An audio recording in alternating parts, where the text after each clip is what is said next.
జనరల్గా group 1 services highly competitive కాబట్టి full time preparation చేస్తేనే ర్యాంక్ వస్తుంది అనుకుంటూ ఉంటారు అందరూ కూడా. అదే ఫుల్ టైం కూడా ఈవెన్ మోర్ దాన్ 2-3 years అవుతుంటారు చాలామంది. కానీ ఆదిత్య అలాగే అనిల్ ఇద్దరు కూడా జాబ్ చేస్తూనే ప్రిపేర్ అయ్యారు. అంటే ఇన్ ఏ డే వాళ్ళకి ఒక 3 to 4 hours కన్నా ఎక్కువ టైం మిగలదు చదువుకోండి యాక్చువల్గా జాబ్ చేస్తూ. సో అయినా కూడా వాళ్ళిద్దరూ ర్యాంక్ సాధించగలిగారు. కాబట్టి జాబ్ చేసే వాళ్ళు అవ్వచ్చు, లేదా ప్రిపరేషన్కి తక్కువ టైం ఉన్న వాళ్ళు అవ్వచ్చు, వీళ్ళందరికీ కూడా ఆదిత్య అనిల్ ఇద్దరు కూడా inspiration. So coming to Anil అయితే నీకు డైలీ టైం తక్కువ ఉంటుంది కాబట్టి, బట్ కాంపిటేటివ్ ఎగ్జామ్ మరి అందరూ ఎక్కువ టైం చదువుతుంటారు, ఎప్పటి నుంచి ప్రిపేర్ అవుతూ ఉంటారు, బుక్స్ ఎక్కువ రివైజ్ చేస్తుంటారు, నీకేం తక్కువ టైం ఉంది కదా, ఎప్పుడు ప్రెషర్ అనిపించలేదా? ఇంత తక్కువ టైం ఉంది, క్రాక్ చేయడం కష్టమేమో అన్న ఆ లో ఎప్పుడు ఫీల్ అవ్వలేదా? లేదు సార్, అలా ఎప్పుడు నేను ఫీల్ అవ్వలేదు సార్. యూజువల్గా నేను ఆన్సర్ రైడింగ్లో కొంచెం స్ట్రాంగ్గా ఉంటాయని చెప్పేసి నా ఒపీనియన్. అండ్ యూజువల్గా సార్స్ కూడా కరెక్షన్ చేసినప్పుడు they will say that introduction is good and conclusion is good. Sometimes just I have to improve the body of the answer. For that I will daily read the newspaper, so there is no issue with respect to content, sir. And basically because of that, I think I was able to do my job properly, which is related to UPSC preparation itself. And in the way, I was also able to prepare for APPS examination by covering AP specific topics, sir. Okay అయితే నీకు ఎప్పుడైనా కూడా తక్కువ time ఉంది కాబట్టి నీ suggestion అంటే తక్కువ టైం ఉన్న వాళ్ళు ఎలా ప్రిపేర్ అవ్వాలి? ఎందుకంటే జనరల్గా జాబ్ చేస్తూ ర్యాంక్ కొట్టిన వాళ్ళు అలా almost very rare. So time తక్కువ ఉన్నప్పుడు ప్రిపరేషన్ ఎలా ఉండాలి నీ సజెషన్? సార్ బేసికలీ వర్కింగ్ క్యాండిడేట్స్కి అండ్ టైం తక్కువ ఉన్న వారికి నేను I can suggest one thing. వాళ్ళ time management has to be different from the usual masses sir. And whatever you have to read, మీ వీకెండ్స్ని మ్యాక్సిమం ప్రొడక్టివ్గా చూసుకోవాలి. వీకెండ్స్లో you have to push it for 12 to 14 hours so that week డేస్లో మీకు దొరకకపోయినా కూడా ఒక 4 hours దొరకకపోయినా కూడా it will be compensated. And ఇది రిగరస్లా irrespective of your differences and మీ పియర్ సర్కిల్లో ఏమవుతున్నా కూడా they are partying and going అన్నా కూడా మీరు దీనికి స్టిక్ అవుతే then you can easily compete with people who are preparing on a consistent basis sir. So ఈ సైకిల్ బ్రేక్ కానియకుండా అండ్ మీ సోర్సెస్ని మీ మెటీరియల్ రెడీ అన్న తర్వాతనే if you go for a distraction అప్పుడు మీకు ఆ కాన్ఫిడెన్స్ వస్తుంది సార్. లేదంటే మీకు ఎక్కడైతే గ్యాప్ వస్తుందో మీ confidence starts coming down and obviously మన mind will start tilting towards that నాకు టైం లేదు కాబట్టి నా సెల్ఫ్ ఎక్స్ప్లెనేషన్ మోడ్ యాక్టివేట్ అయిందంటే ఇంక మనం ముందుకు వెళ్ళలేం సార్. సో ఈ రొటీన్ బ్రేక్ కాకుండా ఒక 1 day మిస్ అయితే ఓకే ఫైన్, బికాజ్ హ్యూమన్స్ అది బ్రేక్ అవుతుంది, బట్ ఆ సైకిల్ కంటిన్యూ కావద్దు. సో దట్ ఆ పైలింగ్ అప్ అయిపోయి ఇంకా మనమే ఏదో ఒక రీజన్ ఇచ్చేసి పోస్ట్పోన్ చేస్తే ఈ 2 థింగ్స్ నేను అవాయిడ్ చేశాను సార్. ఆ postponement and referring to too many sources నేను అవాయిడ్ చేశాను. సో దీంతో ఒకసారి ఆ మెటీరియల్ నా దగ్గర ఉంది అన్న కాన్ఫిడెన్స్ వచ్చిన తర్వాత దెన్ ఆ డిస్ట్రాక్షన్స్ వచ్చినా కూడా ఐ కెన్ మేనేజ్ అన్న కాన్ఫిడెన్స్ వచ్చిన తర్వాత నేను ఐ వెంట్ అహెడ్. అంతేగాని this was my strategy sir. Okay so time తక్కువ ఉంది కాబట్టి ఆదిత్య ఏం చేశారంటే బేసికల్గా అది చెప్పడం సోర్సెస్ని ఫిక్స్ చేసుకొని వీటిని ఫినిష్ చేయాలి చాలు, ఇంకా ఇంతకన్నా దాటి వెళ్ళకూడదు. మార్కెట్లో మెటీరియల్ వస్తూ ఉంటుంది ఓల్డ్ అంతా, వాడు వచ్చి పెద్ద చదవాల్సిన అవసరం లేదు, ఫిక్స్డ్గా ఫినిష్ చేద్దాం పెట్టుకొని weekends as he said he is able to use productively. బేసికల్గా ఏమవుతుందంటే జాబ్ చేసే వాళ్ళకి వీకెండ్స్ అంత చదవడం కష్టం కూడా, డిస్ట్రాక్షన్స్ ఎక్కువ ఉంటాయి. బట్ ఆ 2 days కూడా కష్టం చదివారంటే really it's phenomenal, he worked extremely hard. అయితే అదైతే ఇప్పుడు ఈ ఓవర్ ప్రిపరేషన్లో ఇందాక నువ్వు చెప్పినట్టుగానే ఆంధ్రప్రదేశ్ పక్కన పెడితే మిగతావన్నీ కూడా యూపీఎస్సీకి ఫాలో అయ్యే సోర్స్ ఫాలో అయ్యాయి. మరి ఈ మొత్తం చదివిన దానికి ఒక నోట్స్ తయారు చేసుకోవడం, ఆ నోట్స్ వేసి అలా ఏం చేసావా? టెక్స్ట్ బుక్లోనే చదివి అక్కడ అంటర్ చేసుకోవడమా? నోట్ మేకింగ్ ఏమైనా నువ్వు ఇంపార్టెన్స్ ఇచ్చావా లేదా నోట్ మేకింగ్ అనేది? సార్ నాకు బేసికలీ టైం తక్కువ ఉంది కాబట్టి నేను ఏదైతే ఫస్ట్ నేను ఏదైతే పేపర్ చదువుతుండేనో దాన్నే మ్యాక్సిమం ప్రొడక్టివిటీ ఎట్లా తీయొచ్చు అని నేను ఆలోచిస్తుండే sir. If it's an article నేను అది కట్ చేసి పెట్టుకొని దానికే హైలైట్ చేసి that used to be my notes. అంతేగాని నేను మళ్ళీ బుక్ ఓపెన్ చేసి లైన్స్ కొట్టి అట్లా సిస్టమేటిక్గా నోట్స్ ఆ స్టైల్లో నేను చేసుకోలేదు. ఒక ఆర్టికల్ బాగుందంటే దానికే ఆరోస్ పెట్టేసి అదే పెట్టి the same use to be my answer also. So ఆ సింక్ నేను మెయింటైన్ చేశాను సార్. సో ఆ నోట్స్కి మన ఆన్సర్కి 90% రిఫ్లెక్షన్ ఉంటే మీకు ఆ థాట్ ప్రాసెస్ కూడా మ్యాచ్ అయిపోతుంది, నథింగ్ విల్ బి మిస్డ్ అన్నట్టు మినిమం దాంట్లో నేను ప్రిపేర్ చేశాను. Not like traditional style that headings పెట్టి హైలైట్ పెట్టి ఇదంతా నాకు టైం లేదు కాబట్టి so I went by this style. Okay now Anil over to you. హిస్టరీలో అనుకో జనరల్గా హిస్టరీలో ఏమవుతుందంటే ఏ క్వశ్చన్కి అయినా కూడా ఫిక్స్డ్ ఆన్సర్ అంటే కాన్సెప్టే రాస్తాము, జాగ్రఫీ కూడా టెక్నికల్గా మనకి ఆ కాన్సెప్ట్ రాస్తాము. కానీ ఎకానమీ అలా కాదు. బేసికల్గా ఎకానమీలో స్టాటిక్ పార్ట్ కాకుండా ఆన్సర్ స్పెసిఫిక్ పాయింట్స్ రాయాలి అని మోస్ట్ ఉండకపోవచ్చు. Every student will have their own way of right economics. ఎకానమీలో ఎక్కువ స్కోర్ చేయడానికి అంటే జనరల్ స్టడీస్ మెయిన్స్ ఎకానమీలో ఎక్కువ స్కోర్ చేయడానికి స్పెసిఫిక్గా నువ్వు ఏమైనా టెక్నిక్స్ ఫాలో అయ్యావా ఎక్కువ మార్క్స్ తెచ్చుకోవడానికి? సార్ డెఫినెట్లీ ఎకనామిక్స్ నన్ను అడిగితే అన్ని పేపర్స్లో ఎకానమీ పేపర్ చాలా ఈజీగా ఉంటుంది సార్. ఎందుకంటే ఎకానమీలో ఏది మెన్షన్ చేసినా సరే కరెక్ట్ ఆన్సర్ లానే కనిపిస్తుంది. ఏ క్వశ్చన్ అడిగినా సరే దానికి రిలేటెడ్గా ఎడ్యుకేషన్ గురించి రాయొచ్చు, లేదా బ్యాలెన్స్ ఆఫ్ పేమెంట్ గురించి రాయొచ్చు, అగ్రికల్చర్ గురించి రాయొచ్చు, ఇండస్ట్రీస్ గురించి రాయొచ్చు. ఏ క్వశ్చన్ అయినా సరే ఖచ్చితంగా మల్టిపుల్ డైమెన్షన్ తీసుకొచ్చి దాంట్లో పెట్టేయచ్చు. సో దీనివల్ల ఎకానమీకి ఏ ఆన్సర్ రాస్తే కరెక్ట్గానే ఉంటుంది. బట్ అలా అని చెప్పేసి అన్ని డైమెన్షన్స్ తీసుకొచ్చి ఇంక్లూడ్ చేయకూడదు సార్.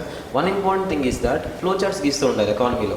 ఎస్పెషల్గా ఫ్లో చార్ట్స్ని గీయాలి. లైక్ డిమాండ్ ఎలా ఇంక్రీజ్ చేయొచ్చు, లైక్ ఎకనామిక్ గ్రోత్ ఎలా ఇంక్రీజ్ చేయొచ్చు, వీటన్నిటి కొన్ని ఫ్లో చార్ట్స్ ఉంటాయి. అవి ఎక్కువగా ఫాలో అయ్యి ఎక్కువగా గీసాం అనుకోండి, సో ఒక స్ట్రక్చర్ ఫామ్ అవుతుంది ఆన్సర్కి. ఆ స్ట్రక్చర్ బేస్ చేసుకుంటే ఈజీగా ఎగ్జామినర్కి ఈజీ అయిపోతుంది తన లైఫ్, మాకు కూడా ఎక్కువ మార్క్స్ వచ్చే పాసిబిలిటీస్ ఉంటాయి. నెక్స్ట్ ఇంపార్టెంట్ థింగ్ ఏంటంటే ఎకనామిక్స్ సర్వే ఫిలాసఫీ ఇస్తుంది ఆ ఇయర్కి. సో ఆ ఎకనామిక్ సర్వేలో అట్లీస్ట్ జిస్ట్ వరకన్నా చదువుకొని వెళ్తే దాన్ని కంక్లూజన్స్లో వాడటం వల్ల ఎక్కువ స్కోర్ చేసుకునే ఆపర్చునిటీ ఉంటుంది. అలాగే బడ్జెట్లో ఫిలాసఫీ తెలుస్తుంది. ఆ ఫిలాసఫీని కంక్లూజన్స్లో వాడటం వల్ల, ఇంట్రడక్షన్లో వాడటం వల్ల ఎక్కువ మార్క్స్ స్కోర్ చేసుకునే పాసిబిలిటీస్ ఉంటాయి సార్. ఓకే, సో ఈ ఎకానమీలో ఫిక్స్డ్గా ఈ టాపిక్స్ వస్తే ఈ పాయింట్స్ రాయాలి అనే నోట్స్ చేసుకొని రివైజ్ చేసుకున్నావా, లేదా exam on the flow of the exam రాస్తున్నప్పుడే బ్రెయిన్ స్టార్మ్ చేసుకొని జనరేట్ చేసే పాయింట్స్ని ఇంట్రొడక్షన్ అవ్వచ్చు, కంక్లూజన్ అవ్వచ్చు, ఏదైనా డయాగ్రామ్స్ అవ్వచ్చు? ప్రాపర్గా నోట్స్ అనేది ఏం మేక్ చేసుకోవాల్సిన అవసరం లేదు సార్. జనరల్గా బేసిక్ కాన్సెప్ట్స్ ఈజీగా అర్థం చేసుకోగలిగితే ఎగ్జామ్లోనే బ్రెయిన్ స్టార్మ్ చేసుకోవచ్చు, ఆన్సర్ తీసుకొచ్చేసేయచ్చు, రాసేయచ్చు sir. But one important thing ఏంటంటే కొన్ని కాంప్లెక్స్ టాపిక్స్ ఉంటాయి. For example balance of payments కానీ ఇలాంటి కొన్ని కాన్సెప్చువల్ టాపిక్స్ ఉంటాయి. వీటికి మాత్రం ప్రాపర్గా నోట్స్ చేసుకోగలిగితే ఆ టైంలో ఎక్కువ ఆలోచించకుండా వెంటనే మనం ఆన్సర్ రాయడానికి పాసిబిలిటీ ఉంటుంది. ఆ టైంని వేరే క్వశ్చన్ కోసం ఇవ్వచ్చు, దానివల్ల ఓవరాల్గా ఎక్కువ స్కోర్ చేసుకునే పాసిబిలిటీస్ ఉంటాయి సార్. ఓకే నా ఓటు ఆదిత్య. అది ఇప్పుడు హిస్టరీ ఉందనుకుందాం. హిస్టరీలో మిగతా వాళ్ళకన్నా డిఫరెంట్గా రాయడం అనేది చాలా కష్టం. అంటే హిస్టరీలో శాతవాహనాస్ అవ్వచ్చు, ఐవీసీ అవ్వచ్చు, స్టాండర్డ్ పాయింట్స్ ఉంటాయి. సో నువ్వు ఆ స్టాండర్డ్ పాయింట్స్ సరిపోతుంది అనే ఎగ్జామ్ రాసావా, లేదా లేదు నా ఆన్సర్ డిఫరెంట్గా ఉండాలి, నేను యూనిక్గా ట్రై చేయాలని చెప్పి హిస్టరీలో, అంటే హిస్టరీ అనే కాదు ఫిజికల్ జాగ్రఫీలో కూడా ఫర్ ఎగ్జాంపుల్ అవే పాయింట్స్ ఉంటాయి ఆల్మోస్ట్. అంటే క్రియేటివ్గా కొత్తగా రాయడానికి తక్కువ ఉండొచ్చు. ఇలాంటి పేపర్స్లో, ఇలాంటి సబ్జెక్ట్స్లో కూడా ఎక్కువ స్కోర్ చేయడానికి సర్టెన్ టెక్నిక్స్ అని ఫాలో అయ్యావా యూనిక్గా? సార్ బేసికలీ హిస్టరీ నేను ఫాలో అయిన అప్రోచ్ ఒకటే sir. What ever has happened in the past that has to be connected to the present. ఈ లింక్ మనం ఎస్టాబ్లిష్ చేయగలిగితే ఆ invigilator, evaluator will be satisfied and మనకు కూడా ఒక డైనమిక్ అప్రోచ్ వస్తుంది. నేను ఎగ్జాంపుల్ ఇస్తాను సార్. హరప్పన్ సివిలైజేషన్ మీద, లిగసీ ఆఫ్ హరప్పన్ సివిలైజేషన్ మీద క్వశ్చన్ వచ్చింది. సో నేను 15 పాయింట్స్ రాశాను అండ్ ఎవ్రీ పాయింట్ నేను ప్రెజెంట్ డేకి లింక్ చేశాను. ఫర్ ఎగ్జాంపుల్ వాళ్ళ హైజీన్ని నేను స్వచ్ఛ భారత్కి లింక్ చేశాను. వాళ్ళ religious system still tribals are following and వాళ్ళ మ్యాట్రిలినియల్ ట్రేసెస్ స్టిల్ కేరళలో ఉన్నాయి. సో ఈ విధంగా అండ్ వాళ్ళ టౌన్ ప్లానింగ్ ఇప్పటికి మనం చండీగఢ్ సిటీ కంపేర్ చేస్తే it is on same lines. Sector based model ఉంటుంది, ఎవ్రీథింగ్ ఈజ్ ఫిక్స్డ్ ఇక్కడ. సో ఈ విధంగా వాట్ ఎవర్ హ్యాపెండ్ అక్కడ నుండి మనం ఇన్స్పైర్ అయ్యి we can take lessons for the future అన్న డైరెక్షన్లో మీరు కంక్లూజన్ ఇవ్వగలిగితే then history will be complete అన్నట్టు నా ఓరియంటేషన్ సార్. నేను ఈ ఓరియంటేషన్లోనే రాశాను. ఈ ఓరియంటేషన్లో రాసి అది డైనమిక్ చేసి it's not a redundant subject and it's not a wrote answer అన్నట్టు నా ఆన్సర్ని అట్లా హైలైట్ చేశాను సార్.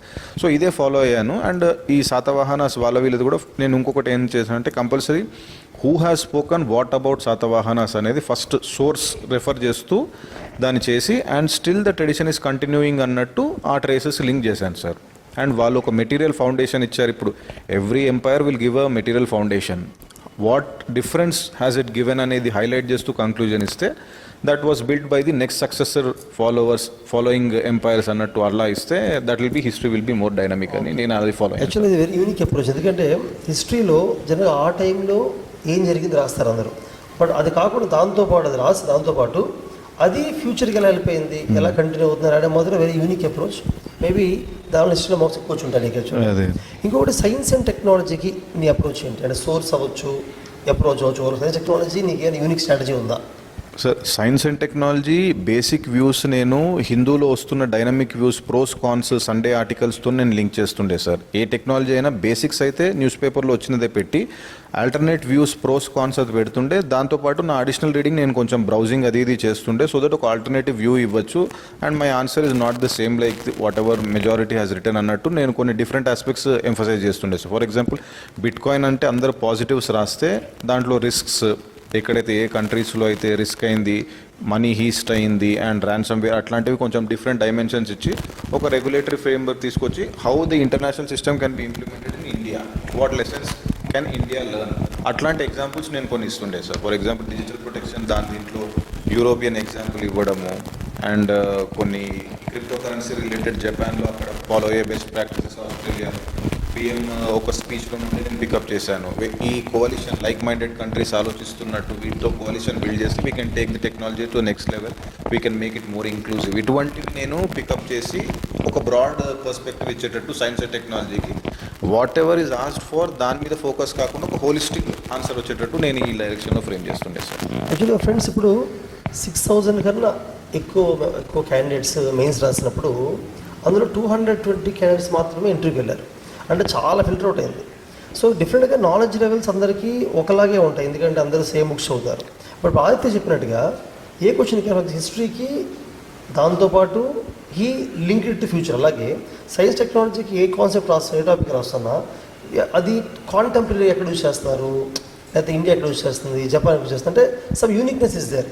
ఇటువంటి యూనిక్ స్టైల్ అనేది మీకు ఉంటేనే మిగతా వాళ్ళకైనా ఎక్కువ వచ్చే అవకాశం ఉంటుంది. అంతేగాని బుక్స్ చదివి యాసిడ్ గుర్తుంచుకొని ఎన్ని పాయింట్స్ రాసినా కూడా, అంటే మీరు గుర్తుంచి ఎన్ని పాయింట్స్ రాసినా కూడా ఇంత ఎక్కువ స్కోర్ చేయడం అనేది డిఫరెంట్గా నా ఉద్దేశంలో చాలా కష్టం. నా ఓటు అనేది కమింగ్ టు పాలిటీ అనేది చాలామందికి ఫేవరెట్ సబ్జెక్ట్ అండ్ ఈజీ కూడా, ఎందుకంటే పాలిటీ లక్ష్మీకాంత్ అనే బుక్ సరిపోతుంది. లక్ష్మీకాంత్ సేమ్ బుక్ చదువుతారు అందరూ కూడా. అలాగే పాలిటీ సంబంధించిన కరెంట్ అఫైర్స్ కూడా ఎవ్రీ మంత్ మ్యాగజైన్స్ చదువుతూ ఉంటాము. సో పాలిటీలో స్పెసిఫిక్గా పాలిటీలో ఎక్కువ స్కోర్ చేయడానికి నేను ఈ స్ట్రాటజీ వాడాను, ఈ మెథడ్స్ వాడాను, అలాంటి మీకు ఏమైనా ఉందా?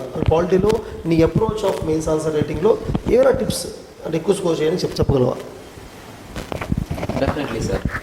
So, polity is a subject which is mostly relevant for us, and polity is a subject which is much dynamic in nature. And polity ni ప్రతిరోజు మన డైలీ లైఫ్లో లింక్ చేసుకోవచ్చు సార్. ప్రతిరోజు మనం చూసే న్యూస్ కానీ, ప్రతిరోజు మనం చదివే న్యూస్ పేపర్స్ కానీ ఎక్కువగా పాలిటీని రిఫ్లెక్ట్ చేస్తూ ఉంటాయి. సో బేసికల్గా మనం పాలిటీ ఆన్సర్స్ రాసేటప్పుడు ఏం చేయాలి అంటే, ఒకవేళ ఫర్ ఎగ్జాంపుల్ గవర్నర్ గురించి అడిగితే గవర్నర్ గురించి కాన్స్టిట్యూషన్లో ఏ ఆర్టికల్స్లో మెన్షన్ చేశారు, అలా స్టార్ట్ చేసాం అనుకోండి, ఆర్టికల్స్ తీసుకొని స్టార్ట్ చేసాం అనుకోండి. సో ఇతను వేగ్గా ఏమీ రాయట్లేదు, ఇతనికి ఒక క్లారిటీ ఉంది గవర్నర్ గురించి, సో ఇతను ఖచ్చితంగా తెలిసే రాస్తున్నాడని చెప్పేసి అతనికి అర్థమవుతుంది sir. And next important thing ఏంటి అంటే, పాలిటీలో ఆన్సర్ రాసేటప్పుడు ఇంట్రడక్షన్లో మనం చెప్పాలి లైక్ ఈ క్వశ్చన్ ఇవ్వడానికి మెయిన్ రీజన్ ఏంటి. ఫర్ ఎగ్జాంపుల్ గవర్నర్ క్వశ్చన్ ఇచ్చారు అంటే, ఎక్కడన్నా గవర్నర్ రోల్ ఏమన్నా తప్పుగా మిస్యూజ్ చేస్తున్నారా, లేకపోతే ఎక్కడన్నా గవర్నర్ రోల్ విషయంలో రీసెంట్గా ఏమన్నా సుప్రీంకోర్టు జడ్జ్మెంట్స్ పాస్ చేసిందా, ఇలాంటి రీసెంట్గా కోట్ చేస్తే they will understand that he is able to link static with dynamic sir. And one more important thing is that body రాసేటప్పుడు మాత్రం ఖచ్చితంగా క్వశ్చన్లో ఏదైతే అడిగారో దాన్ని మెన్షన్ చేయాలి. అలా మెన్షన్ చేసేటప్పుడు మీకు గుర్తుంటే జడ్జ్మెంట్స్ మెన్షన్ చేయొచ్చు, లేకపోతే ఆర్టికల్స్ని కూడా మెన్షన్ చేయొచ్చు. కొన్నిసార్లు కంక్లూషన్స్ రాసేటప్పుడు సర్కారియా కమిషన్ కానీ, లేకపోతే కుంచి కమిషన్ కానీ, ఇలాంటి కమిషన్స్ మెన్షన్ చేయటం, లేకపోతే లా కమిషన్ ఆఫ్ ఇండియా కొన్ని రిపోర్ట్స్ ఇస్తూ ఉంటుంది, వాటిని మెన్షన్ చేయటం, లేకపోతే మన కాన్స్టిట్యూషనల్ మేకర్స్ యొక్క ఆస్పిరేషన్స్ని తీసుకొచ్చి కంక్లూషన్స్లో ఇంక్లూడ్ చేయడం, ఇలాంటివి చేయడం వల్ల ఎక్కువ ఫెచ్చింగ్ వచ్చే పాసిబిలిటీస్ ఉండొచ్చు సార్. ఎస్, అది అనిల్ చెప్పినట్టుగా ఇప్పుడు బేసికల్గా పాలిటీలో కూడా అందరూ లక్ష్మీకాంత్ బుక్ పాయింట్స్ రాస్తూ ఉంటారు. ఇప్పుడు అందులో కూడా యూనిక్గా స్కోర్ చేయడానికి అనిల్ చెప్పినట్టుగా ఆ క్వశ్చన్ స్టాటిక్ క్వశ్చన్ అయినా గవర్నర్ గురించో ప్రశ్న అడిగినప్పటికీ దానికి సంబంధించి రీసెంట్గా ఏదైనా కరెంట్ అఫైర్స్ వచ్చిందా న్యూస్ పేపర్లో వాళ్ళ క్వశ్చన్లో అది, కానీ మనం దాన్ని తీసుకొస్తే కాంటెక్స్ట్ బిల్డింగ్ అంటే ఈ కాంటెక్స్ట్ని క్వశ్చన్ వచ్చింది అని వీళ్ళకి అర్థమైంది అని చెప్పి మార్క్స్ ఎక్కువ అవకాశం ఉందని చెప్పి, అలాగే కాన్స్టిట్యూషన్ ప్రొవిజన్స్ కానీ లేదా రిపోర్ట్స్ కమిషన్స్ కానీ మెన్షన్ చేయడం మంచిది. ఓవరాల్ అబ్జర్వ్ చేస్తే మీరు కొంతమంది 20 పాయింట్స్ రాస్తారు, కొంతమంది 15 పాయింట్లు రాస్తారు, కానీ 15 పాయింట్లు రాసిన వాళ్ళకి కొన్నిసార్లు మార్క్స్ ఎక్కువ వస్తుంటాయి. కారణం ఏంటంటే వాళ్ళు రాసిన పాయింట్స్ తక్కువైనా డైవర్సిటీ, కాన్స్టిట్యూషన్ ప్రొవిజన్ మెన్షన్ చేయడం, కరెంట్ అఫైర్స్ మెన్షన్ చేయడం, ఈ రకంగా. సో నాకు తెలిసి 1 పాయింట్ ఆఫ్ టైం మీరు ఎన్ని పాయింట్స్ గుర్తుంచుకున్న దానికన్నా ఎంత డైవర్సిఫై రాస్తున్నారు, యూనిక్గా మీరు ఏమైనా చేస్తున్నారు అనేది చాలా మ్యాటర్ అవుతుంది.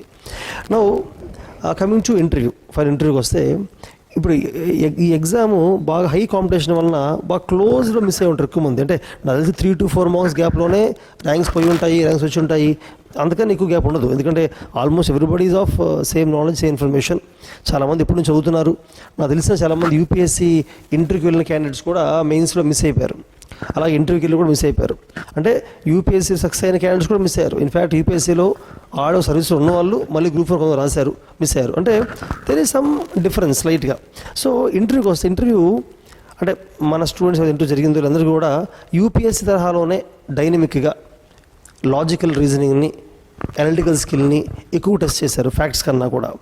అయితే ఆదిత్య, నీ ఇంటర్వ్యూలో please share your interview experience. అంటే నీ ఇంటర్వ్యూ ఎలా జరిగింది, ఎలా చేయడం వల్ల నీకు ఎక్కువ మార్కులు వచ్చాయి అనుకుంటున్నావు ఇంటర్వ్యూలో, దాంతోపాటు ఫ్యూచర్లో ఇంటర్వ్యూకి వెళ్ళే వాళ్ళకి నువ్వు ఇచ్చే సజెషన్స్ ఏంటి?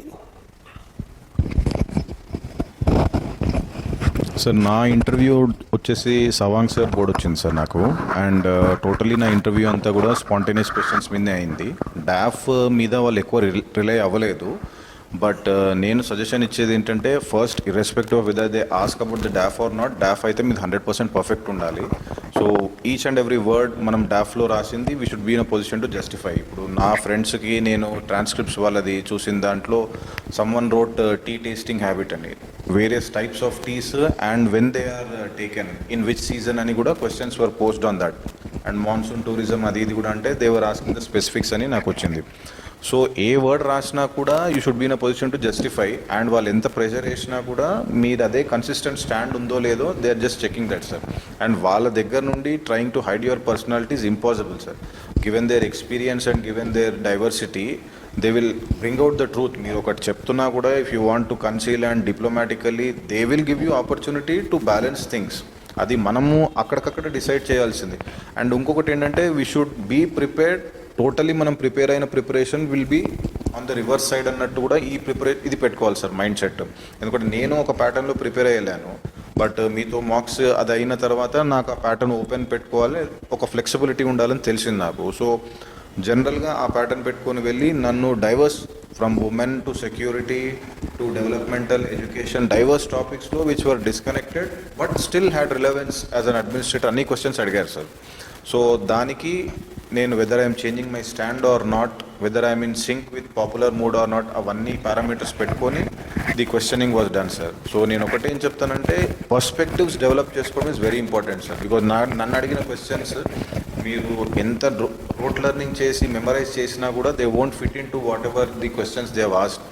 ఒక పర్స్పెక్టివ్ డెవలప్మెంట్ ఇక్కడ again newspaper will play key role. And newspaper కూడా మీరు ఏదో 15 days చదివేసి ఐఎమ్ రెడీ ఫర్ ఇంటర్వ్యూ అన్నట్టు కాకుండా ఒక హ్యాబిట్ లాగా, బికాజ్ ఒకసారి మీకు తెలిస్తే ఒక 45 minutes you can easily cover news paper. ఆ పర్స్పెక్టివ్ బిల్డింగ్ మీరు చేసుకుంటూ వెళ్తే అక్కడ మీకు డైరెక్ట్ నాకైతే యూస్ఫుల్ అయింది. నేను ఈ టెక్నాలజీ ఈ ఆన్లైన్ వచ్చినా కూడా I never followed that sir. నేను ట్రెడిషనల్ పేపరే చదివాను అండ్ అదే నాకు ఇస్తుండే ఆ పర్స్పెక్టివ్, ఆ connectives that was useful for my paragraph fast reading కూడా నాకు అదే యూస్ఫుల్ ఉండే.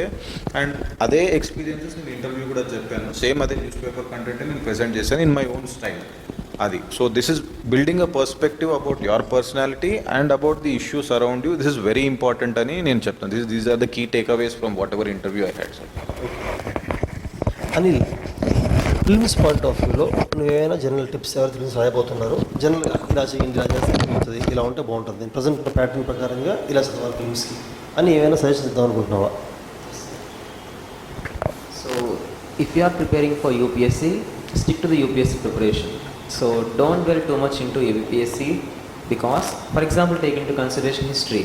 If you take into consideration history, most of the questions were related to Indian history rather than with respect to AP history. So, please try to focus mostly on Indian aspects which you are already studying for the UPSC examination. Okay. Second thing is that already మీరు UPSC prepare అయ్యేటప్పుడు కూడా కొంత Andhra history చదువుతారు, శాతవాహనస్ గురించి కానీ విజయనగరాస్ గురించి కానీ. దాని గురించి కొంచెం మంచి డీటెయిల్గా చదువుకోండి. దానివల్ల 2-3 క్వశ్చన్స్ ఏదైనా సరే మీకు ఫెచ్ ఉండే పాసిబిలిటీస్ ఉంటాయి. అండ్ సెకండ్ ఇంపార్టెంట్ థింగ్ ఏంటంటే పాలిటీ క్వశ్చన్స్, పాలిటీ పేపర్ బాగా ఫోకస్ చేయాలి. పాలిటీ చాలా ఇంపార్టెంట్ మీ ఎగ్జామినేషన్ పేపర్లో. కొంచెం ఈజీగా వచ్చే టాపిక్స్ ఏంటి అంటే పాలిటీ క్వశ్చన్స్, కొంచెం ఈజీగా వచ్చే క్వశ్చన్స్ పాలిటీ క్వశ్చన్స్. సో దాన్ని బేస్ చేసుకొని కరెంట్ అఫైర్స్ కానీ లేకపోతే మీరు ఫాలో అయ్యే రిఫరెన్స్ బుక్ లక్ష్మీకాంత్ కానీ ప్రాపర్గా చదువుకోండి. ఈ ఇచ్చిన సిలబస్ ఏంటి, మీరు ఏం చదువుతున్నారు అంతవరకు మాత్రం చదువుకుంటే సరిపోతుంది. అండ్ థర్డ్ థింగ్, ఎకానమీకి వచ్చేసరికి mostly focus on NCERT, introduction to micro economics మీద బాగా ఫోకస్ చేయండి. బేసిక్స్ బాగా స్ట్రాంగ్గా ఉంచుకోండి. బేసిక్స్ బాగా స్ట్రాంగ్గా ఉంచుకుంటే ఈజీగా ఎకానమీలో ఎక్కువ మార్క్స్ స్కోర్ చేసుకోవచ్చు. అండ్ ఎకానమీలో ఇంకెక్కువ మార్క్స్ రావాలి అంటే మీకు బడ్జెట్ ప్రాపర్గా చదవండి, బడ్జెట్ని ప్రాపర్గా చదవండి. సో నెంబర్స్ గుర్తుపెట్టుకోవాల్సిన అవసరం అసలు ఏమీ లేదు, అస్సలు నెంబర్స్ గుర్తుపెట్టుకోవద్దు. జస్ట్ ఫర్ ఎగ్జాంపుల్ ఒక స్కీమ్ ఉంది అంటే ఆ స్కీమ్ ఆబ్జెక్టివ్స్ ఏంటి, ఆ స్కీమ్ దేనికోసం తీసుకొచ్చారు, ఆ స్కీమ్ ఇంప్లిమెంటేషన్ పీరియడ్ ఎంత, లేదా ఏ డిపార్ట్మెంట్ ఆ స్కీమ్ని అండర్టేక్ చేస్తుంది, అవి మాత్రం గుర్తుపెట్టుకోండి చాలు. అంతేకాని నెంబర్స్ గుర్తుపెట్టుకోవాల్సిన అవసరం లేదు. అండ్ పాసిబుల్ అయితే కాస్ట్ బెనిఫిట్ అనాలిసిస్ బేస్ చేసుకొని ఎకనామిక్ సర్వే చదవండి తప్ప కంప్లీట్ ఎకనామిక్ సర్వే చదవద్దు. ఎందుకంటే ఎకనామిక్ సర్వే నుంచి 400 క్వశ్చన్స్ వస్తుంది, దానికోసం మీరు 400 బేస్ అవ్వడం అనేది ఎప్పుడు ప్రాపర్ కాదు. సో మీకు ఏమైనా జిస్ట్ దొరికితే చదవడానికి ట్రై చేయండి, లేకపోతే అసలు ఎకనామిక్ సర్వేని కొంచెం నెగ్లెక్ట్ చేసేయండి, సమ్మరీ చదివేసి వదిలేసేయండి ప్రాపర్గా. ఓకే. అండ్ ఫోర్త్ థింగ్ ఏంటంటే జియోగ్రఫీ. సో జియోగ్రఫీ కూడా మీరు కుదిరినంత వరకు ఎన్సీఆర్టీస్ మీదే ఫోకస్ చేయండి. ఎన్సీఆర్టీస్ మీద ఫోకస్ చేసి చాలా వరకు ఆన్సర్స్ చేయొచ్చు. సో అది సరిపోతుంది ఫస్ట్ పేపర్కి. సెకండ్ పేపర్ స్కోర్ చేయాలంటే ఖచ్చితంగా ప్యాటర్న్ బాగా సిగ్నిఫికెంట్గా చేంజ్ అయిపోయింది. ఇది వరకు AP oriented questions basic level ఇచ్చేవాళ్ళు, స్టేట్మెంట్ బేస్డ్ క్వశ్చన్స్ ఇచ్చేవాళ్ళు కాదు. బట్ ఈసారి కరెంట్ అఫైర్స్లో మోస్ట్లీ స్టేట్మెంట్ బేస్డ్ క్వశ్చన్స్ ఇచ్చారు. సో మీకు ఒక స్టేట్మెంట్ తెలియకపోయినా సరే మీరు ఆన్సర్ పెట్టడానికి పాసిబిలిటీ లేదు. సో నేర్చుకునే కొన్ని కరెంట్ అఫైర్స్ అయినా సరే టు ద పాయింట్ కంప్లీట్గా నేర్చుకుని వాటిని. సో దానివల్ల ఏమవుతుందంటే 30 క్వశ్చన్స్లో అట్లీస్ట్ మీరు 10-12 క్వశ్చన్స్ ఆన్సర్ చేసినా సరే ఈజీగా మీకు కట్ ఆఫ్కి రీచ్ అయ్యే పాసిబిలిటీస్ ఉంటాయి. అండ్ సైన్స్ అండ్ టెక్నాలజీ మీకు ఫోకస్ దేని మీద ఉండాలంటే మోస్ట్ డైనమిక్ పార్ట్ మీద ఉండాలి.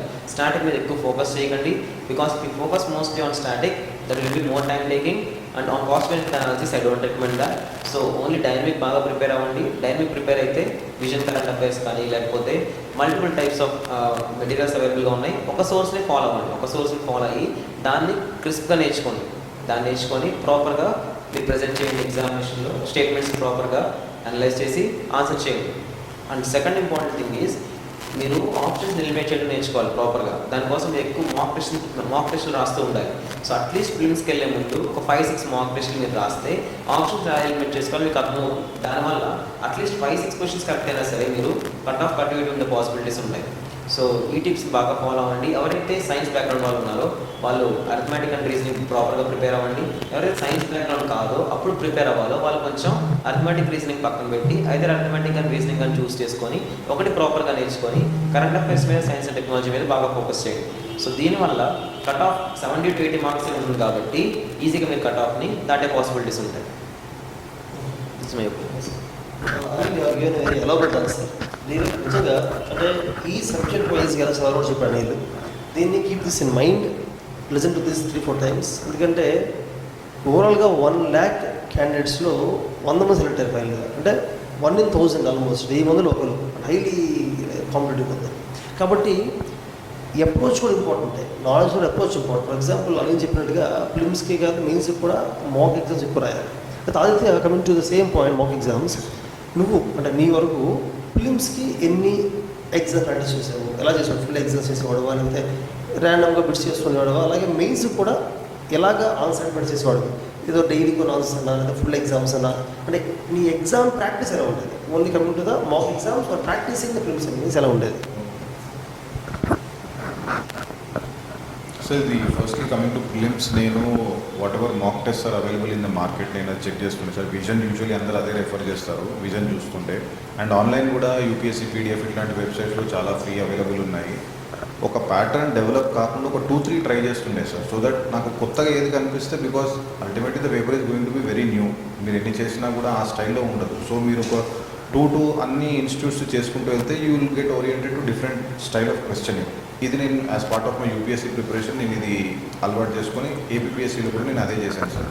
అండ్ ఆ క్వశ్చన్స్ని కూడా పర్పస్ఫుల్లీ నేను వితౌట్ ప్రిపరేషన్ చేస్తుండే అటెంప్ట్, ఆ టెస్ట్ విత్ ప్రిపరేషన్ చేస్తుండే.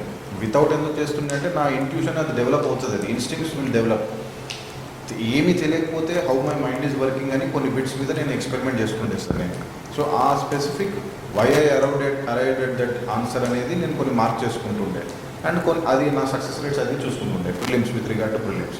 And with regard to mains నేను ఏం చేస్తుండే అంటే ఎవ్రీడే ఒక 5 క్వశ్చన్స్కి based on my understanding skeletal answers వేసుకుంటుండే సార్. జస్ట్ ఒక 5 minutes నేను ఈ మెమరైజింగ్ ఎక్సర్సైజ్ చేస్తుండే. మెయిన్స్ ముందు ఇది చాలా చేశాను. ఏదైనా ఒక టాపిక్ ఈ క్వశ్చన్ వస్తే am I able to recollect 5 to 6 points, ఇది జస్ట్ నేను బ్రెయిన్ స్టార్మింగ్ చేస్తుండే సార్ అంతే. అండ్ ఈ కీవర్డ్స్ లింక్ చేసి నేను I use to connect whatever is there. And just last minute మీకు exam back to back 5 days exams ఉన్నాయని అంటే ఒక 12 hours మీరు మొత్తం రివైజ్ చేయాలి, ఒక పేపర్ మొత్తం రివైజ్ చేయాలంటే keyword centric approach plus this brainstorming, ఈ రెండు దీస్ ఆర్ వెరీ క్రూషియల్ అని ఐ బిలీవ్ సార్. దీనికి all this will be working effectively if your notes plus your micro notes are strong enough. ఇది మొత్తం మీరు ఎన్ని materials refer చేసినా even if it's a tone paper also అదే tone పేపర్ని memorize చేయాలి మనం. అండ్ ఈ tone paper should not be replaced. ఇదే టోన్ పేపర్ ఉంటే ఇదే మీకు ప్యాటర్న్ హెచ్ అవుతుంది మెమరీలో, and that will be your answer final. ఈ సింక్ మనం ఎక్కడ మిస్ అయితే అక్కడ మనకు ఆన్సర్ పాడైపోతుంది సార్. నేను ఇది బిలీవ్ చేశాను.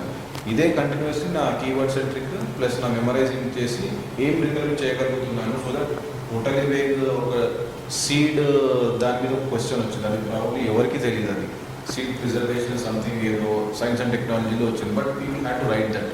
సో దాన్ని లింక్ చేసి నేను లదాఖ్లో మనకు సీడ్ వాల్ట్ ఉంది, ఇంటర్నేషనల్ సీడ్ వాల్ట్ ఉంది, why to preserve the species diversity, అది దాన్ని లింక్ చేసి అది గెస్ కొట్టి అలా చేయగలిగాను. సో ఈ థాట్ ఆఫ్ బ్రెయిన్ స్టార్మింగ్ అలవాటు పడితే you can literally right anything, you can connect anything.